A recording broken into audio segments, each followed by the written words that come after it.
Dinesh Singh Janata Dal you के हैं। इनके 2 ईपिक आईडी नंबर है और दोनों 2 जिला से हैं। चुनाव आयोग सही माने में सत्ता प्रतिष्ठान से गाइड होकर के दुरुपयोग कर रही है। अब तो गुजरात के लोग आते हैं यहां वोटर बन जाएंगे।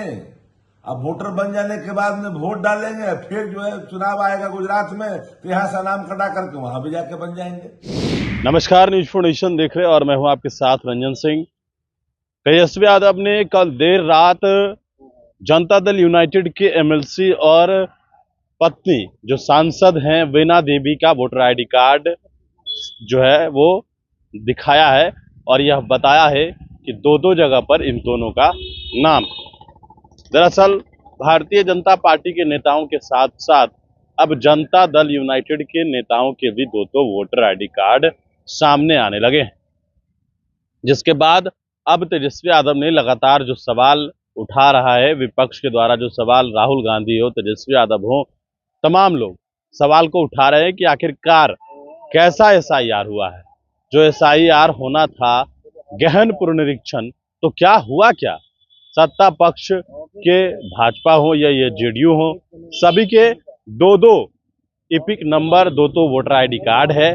आखिर ऐसा क्या हुआ, कैसे गहन पुनरीक्षण हुआ है? तो सीधा है कि विपक्ष के वोटर को काट दिया गया है और सत्ता पक्ष में जो लोग हैं उनके एक नहीं 2 वोटर बना दिए गए हैं। हालांकि जो चुनाव आयोग है, जो जिला प्रशासन है मुजफ्फरपुर का, उसने यह जारी किया है कि संशोधन दिया गया है और संशोधन करने के लिए इस बात की जानकारी डीएम को दी गई है। लेकिन आखिरकार हुआ क्या? गहन पुनरीक्षण में नाम तो जिसका कटना चाहिए उसका कटा नहीं, जिसका 2 जगह नाम था वो नाम कटा नहीं, ये सवाल है। और जो जिंदा है उसको मृत घोषित कर दिया गया है। तो ये बड़ा सवाल है और इस खुलासे के बाद राष्ट्रीय जनता दल ने किस तरीके से बड़ा सवाल उठाया है, आरजेडी के मुख्य प्रवक्ता ने क्या कुछ कहा है, जरा सुनिए। देखिए, बिहार विधान परिषद के सदस्य हैं दिनेश सिंह, जनता दल यू के हैं। इनके 2 ईपिक आईडी नंबर है और दोनों 2 जिला से हैं और दोनों जगह वोट गिराते हैं। अब ये बताइए कि या इन्होंने 2 बनाई, इन्होंने गलती की या फिर चुनाव आयोग ने गलती की? इनकी पत्नी वीणा देवी सांसद है वैशाली से, इनके भी ईपिक आईडी 2 हैं और 2 जिले से हैं। अब मैं जानना चाहता हूं, चुनाव आयोग सही माने में सत्ता प्रतिष्ठान से गाइड होकर के दुरुपयोग कर रही है। अब तो गुजरात के लोग आते हैं यहां वोटर बन जाएंगे। अब वोटर बन जाने के बाद में वोट डालेंगे, फिर जो है चुनाव आएगा गुजरात में तो यहां से नाम कटा करके वहां भी जाके बन जाएंगे। तो पति पत्नी दोनों के ईपिक आईडी नंबर 2 है।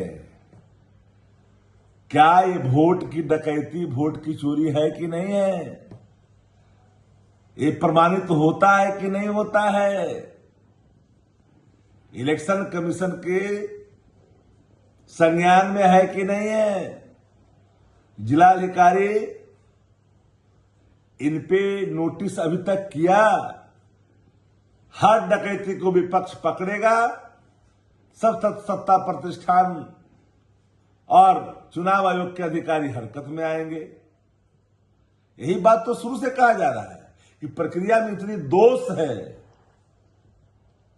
कि आम जनता, जिसका वोटर लिस्ट से नाम कट रहा है, वो गुहार लगा रहा है कि हम जिंदा है, हमारा नाम काट दिया, और जो मरा हुआ है उसको नाम घुसाए हुए हैं भाई। और ज्यादातर देखिएगा कि गरीब गुरबों के वोटों पर डाका डालने की साजिश भारतीय जनता पार्टी रच रही है चुनाव आयोग के माध्यम से। अरे चुनाव आयोग का पल्लू पकड़ कर करके भाजपा को अपना रूप दिखाने के बजाय सामने बोलना चाहिए कि हाँ, चुनाव आयोग को मैंने कहा है गरीबों का वोट काटने के लिए। बोलने चाहिए, हिम्मत है तो।